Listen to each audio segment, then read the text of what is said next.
I think the discussion around PTCGL is getting kind of toxic. And I'm going to explain some things as I go and rant a little bit. Welcome to Jank Play TCG. My name's Landon, and here we play Jank. And so, there's been a lot of discussion about PTCGL recently, and a lot of information being thrown out there that I don't think is exactly accurate, and I think some of it misses some big picture elements, and I just think there's experiences I've had that other people haven't that might shed a little light on things. So, to start off, I want to give you guys a little bit of my background. Some of you may know, some of you may not. I used to be in video game development. I worked QA for a company that I absolutely love. I worked QA for a company that did not respect me, and I don't really like them anymore. And I worked as a level designer and a lead level designer for a mobile game developer where we worked on bubble shooters. If you know what bubble shooters are, you know what kind of games I'm talking about. If you don't, then I don't know what to tell you. You shoot bubbles at other things and match colors and things disappear, right? And your score goes up. And you try to complete the game. Each level, it's a puzzle. Moving on, right? So that's my experience. I've got a lot more detailed experience because that's very broad strokes, but you get the idea of where I'm coming from. And we need to understand PTCGL now, right? So PTCGL is a product made by a development team in the Pokemon Company International. And the Pokemon Company International is a part of the Pokemon Company. And the Pokemon Company is who normally makes all the Pokemon products, right? They make the trading card game. They have partnerships with other companies to make or not partnerships, they're owned by them, but, to make the mainline games. They design the plushies. They do all that stuff, right? They run the animation studios or whatever to make the anime. Like, the Pokemon Company makes Pokemon. The Pokemon Company International takes all that stuff that they make and distributes it internationally. Produces and distributes it internationally. And then the Pokemon Trading Card Game Live is a development team from Pokemon Company International working on this game. So we're talking about a relatively new development team. With that, I think the funding of PTCGL is coming from marketing. Because that's what the game is. It is marketing. It is trying to reach people that don't normally play PTCGL and get them to buy Pokemon trading card game products that fund the Pokemon Company International, and then through that, marketing gets a bigger budget to push further, and the bigger budget marketing gets, the bigger budget PTCGL will get, and that's how the game development team will grow, and PTCGL will expand. Right? Does that make sense? I hope that makes sense. So, I think we've stated where my experience is. We've stated where the Pokemon Trading Card Game Live app kind of sits in the ecosystem of the Pokemon Company. Now let's look at what you guys think. So I put out a poll on the community side of the channel asking, on a scale of 1 to 5, how broken do you think PTCGL is? 1 equals no issues at all, 5 completely unplayable. I think I messed up in creating this poll. 5 should be no issues at all, 1 should be completely unplayable, as when you rate something in the Google Play Store, it's 1 to 5, 5 being good, 1 being bad. We're kind of used to that scale. This scale, I think it flips that and could cause some issues. However, it doesn't. The 25 votes that I have on this thing, it doesn't look like there's too many issues, because 0% of you voted 1, no issues at all, which I 100% agree with. No one should be voting for that, because there are some issues. Every game has issues. Really, the question comes to how important is the bug to the, player, how important is the bug to the game, how important is the bug to the leads, how important is the bug to the budget, how important is the bug to sales and all that stuff, right? But we're not talking about sales with PTCGL. 20% of you voted 2. Now that is slightly higher than I would vote. I would vote 3 on this, but 20% of you voted 2. I live near a train. I apologize. And that's probably saying there's a few bugs you've ran into, but mostly it's been pretty good, right? 44% of you, which I am part of that, I would say, voted 3, right in the middle. There's more bugs than you would like, but you're still playing the game every day. I know I am. On my phone, I get my daily tasks done for my battle pass. And then 24% of you voted 4. There's a lot of bugs in the game, and they might be affecting your enjoyment of the game. And I think that's fair. If you play certain decks, if you play certain strategies, you might run into issues more often than other players, especially when they don't ban every card that has an issue, just some of the major issued cards, right? And then 12% of you voted completely unplayable. Now, my definition of completely unplayable was you literally cannot play the game, which I know isn't really a thing because I play it every day on my phone, and I have videos coming out just about every day of me playing it on YouTube.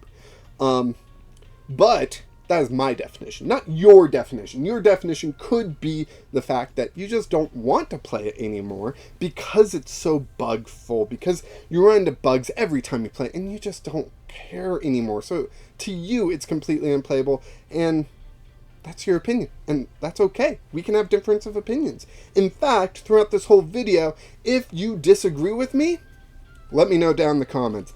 I want to expand my opinion. I want to expand my information, what I know about this game further. And so if you know something that maybe I didn't touch on, let me know down in the comments. If you disagree with me at any point, let me know down in the comments. I would love to grow my opinion and learn and, understand a little bit more.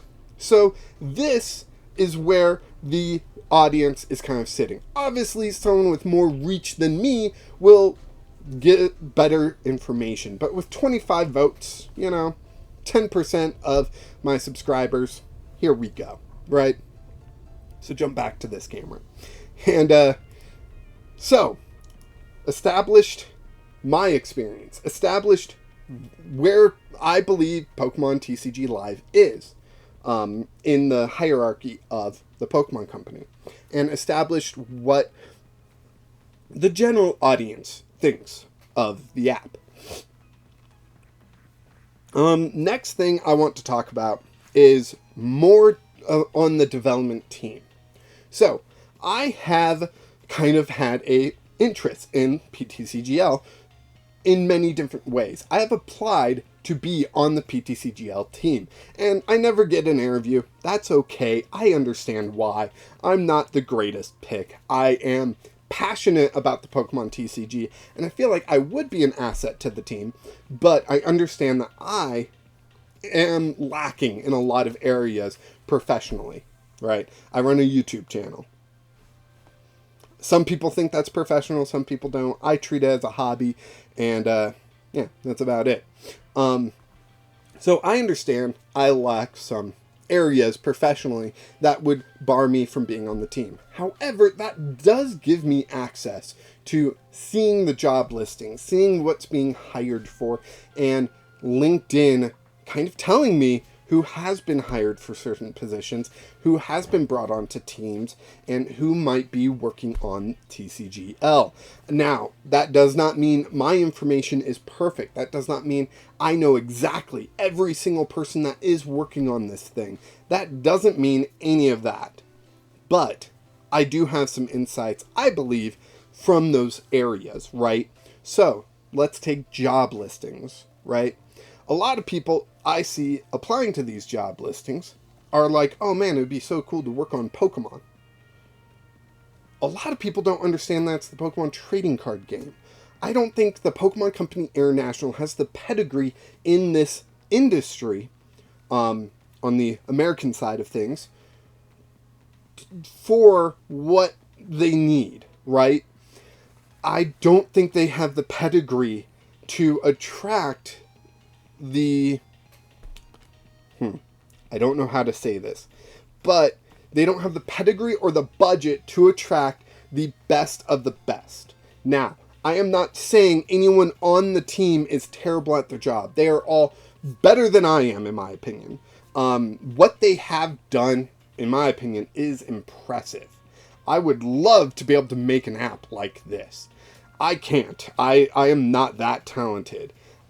Maybe if my career didn't fizzle out, I would have gotten to a point eventually, but currently that I can't do that. And I went to school for this. I've worked in the field before.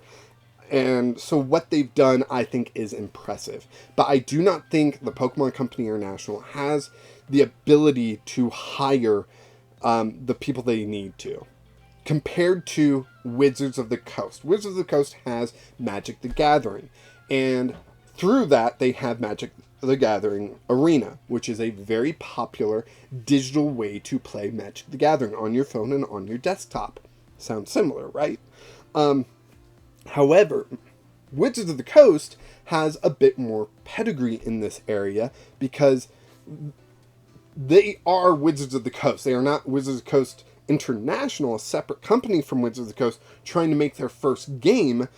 Wizards of the Coast has partnered with a lot of different companies before to make games.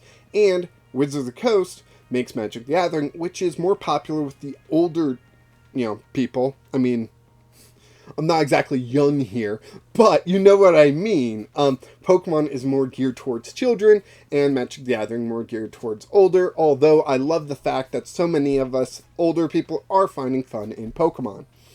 So, Magic the Gathering is going to attract a particular audience that is going to be able to deal with,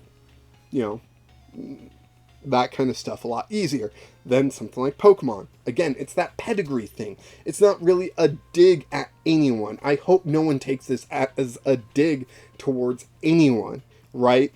I think even Namco Bandai, they develop video games. They have the pedigree to hire people to make their digital card game in a much different fashion than someone like the Pokemon Company International. And I think that branding, Pokemon Company International, is important in this conversation because I think the Pokemon Company would have that pedigree in Japan to hire the best of the best, to afford the best of the best, to afford the people that just get paid ridiculous amounts of money. I knew this one guy, and he was insane. Every programmer at the company that I loved kind of looked at this guy and they either loved him or they hated him because he was that freaking good. And I found out he was being paid quite a lot because he was that freaking good. Even the company owners were kind of like, wow, we can't, they were always like, man, thank goodness we pay this guy so much because he could make so much money outside the game industry. That's another thing. That's a whole nother conversation about how programmers are not valued in the game industry like they are in other industries.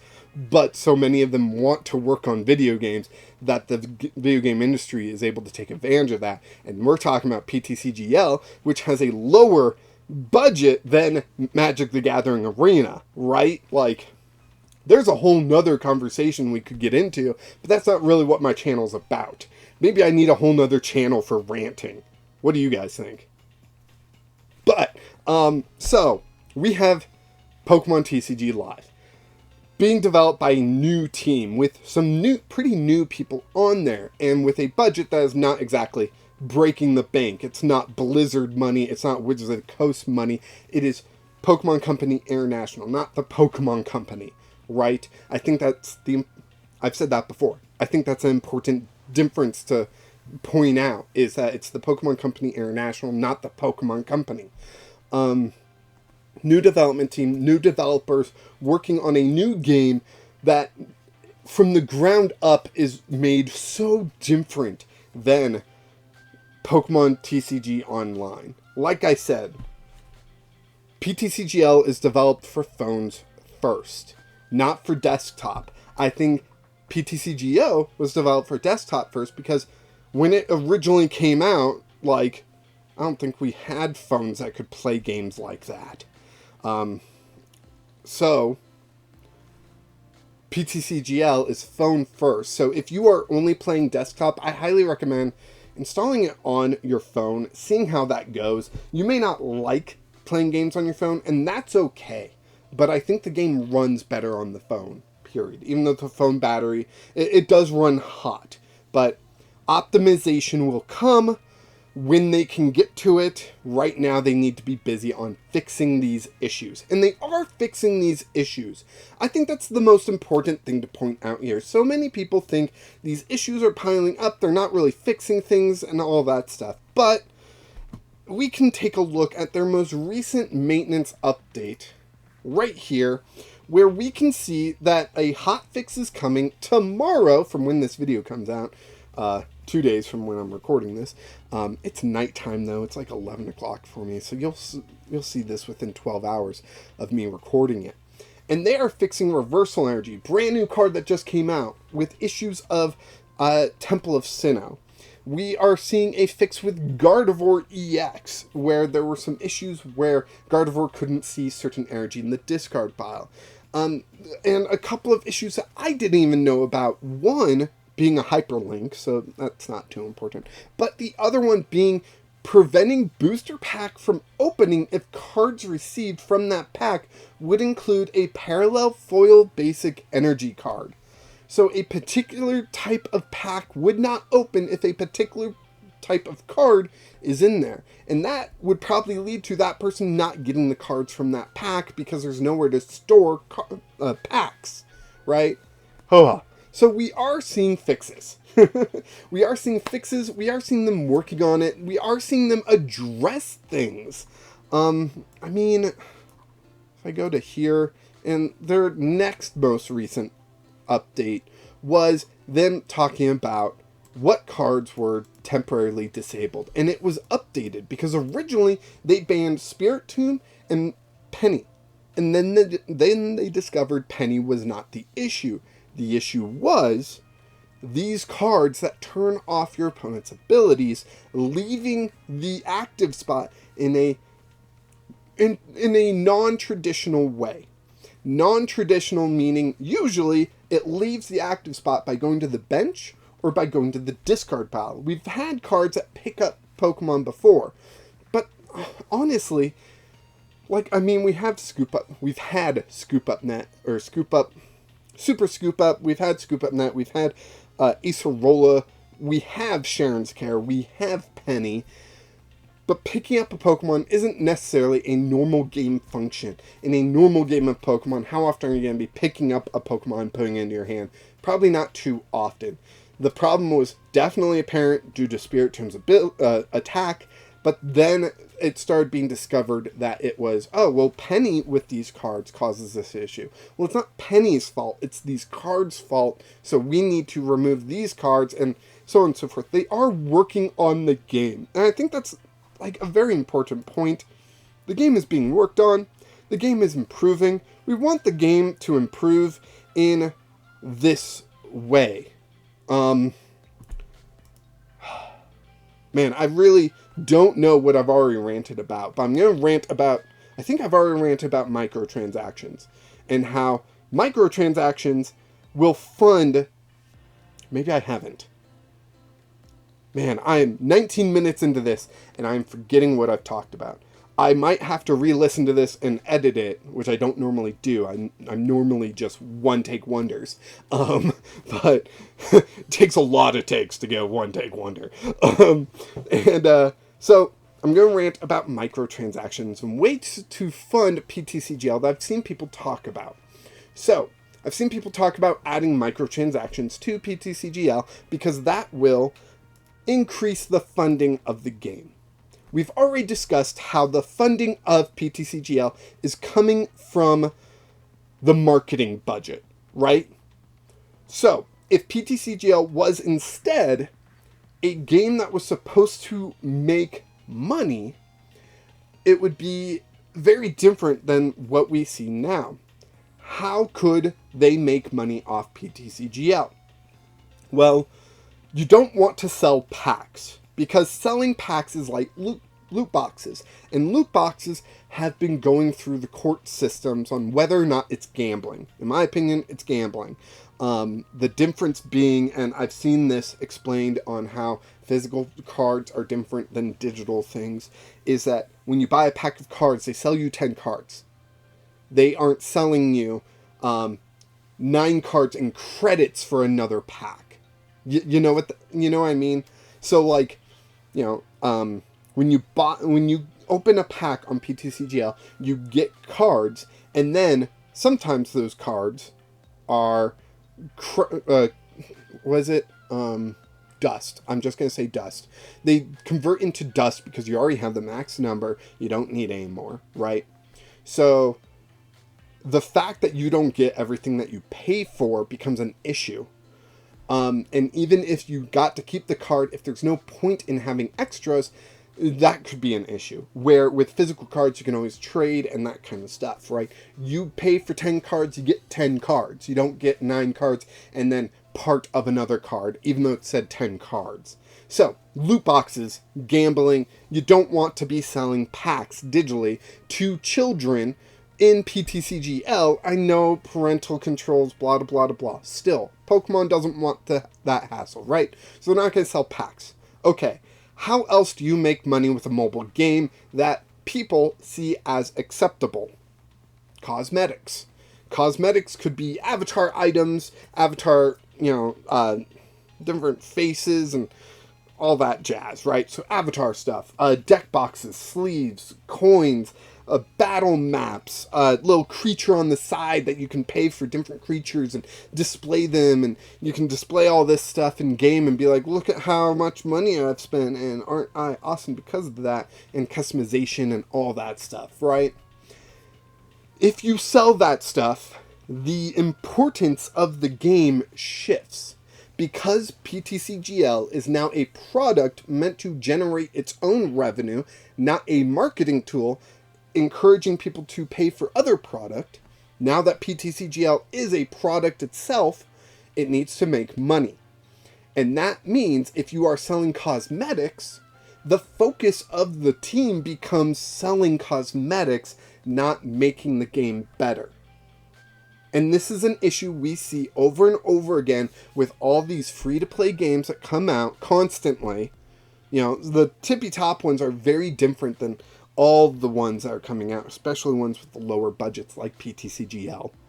So, if they did put microtransactions in there, being cosmetic only even, the importance of the game shifts to cosmetics. Meaning there's less importance on making sure the game is functioning, and more important, making sure that the cosmetics that people are paying for function correctly and display correctly and all that stuff. So it actually takes focus away from completing the game.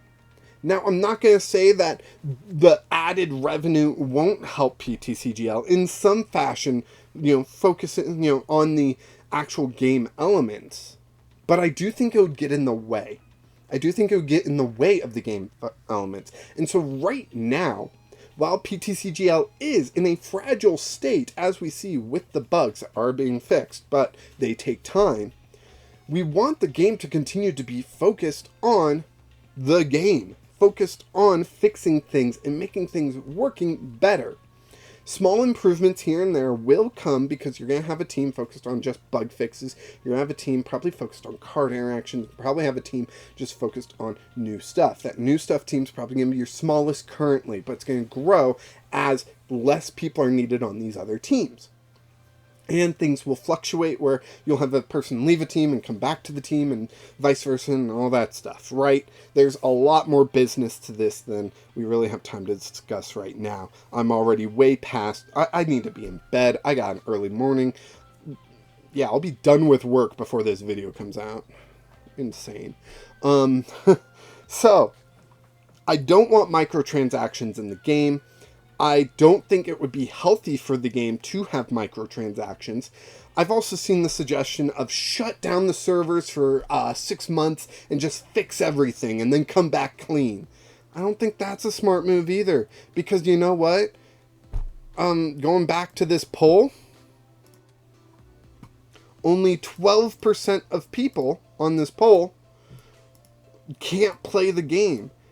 So shutting down the servers is shutting down everyone else that voted on this poll. Everyone else that's enjoying this game. You know, was that, quick math, is that 88% of people that, sure, it's broken. You know, there's certain parts of it that are broken at the very least, but it's playable. Don't shut down the servers when 88% of people are like, no, it's playable. We can play it at least. Because I would rather have some form of game able to be played than no game at all. And can you imagine how boring that would be on YouTube? I don't know if I could keep going for this long without, you know, a game to play. If I was just me sitting in front of a camera going, what new topic to discuss? I think I gotta have the gameplay. Now, that's just me. Maybe you got a different opinion. But I don't think shutting down the servers is gonna help. Development teams usually have their own test servers where they are able to test in a live-like environment for certain interactions and that kind of stuff. So, shutting down the servers doesn't really accomplish anything. It's not like the code is unraveling while it's on the server, you know? Unless they are just completely terrible programmers like me. Which they're not. They're clearly not, because they have made an actual game. I was a game designer, not a game programmer, okay? But you know what I mean? It's not like a rope, you know, coming undone on one end as they're making it on the other end. Like, that's not how game programming works. So, shutting down the servers doesn't accomplish anything.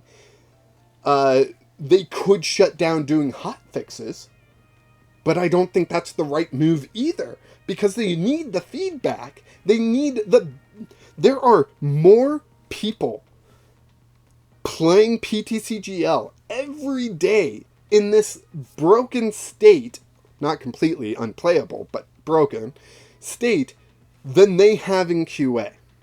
There are more people playing in probably your city this game than they have on QA.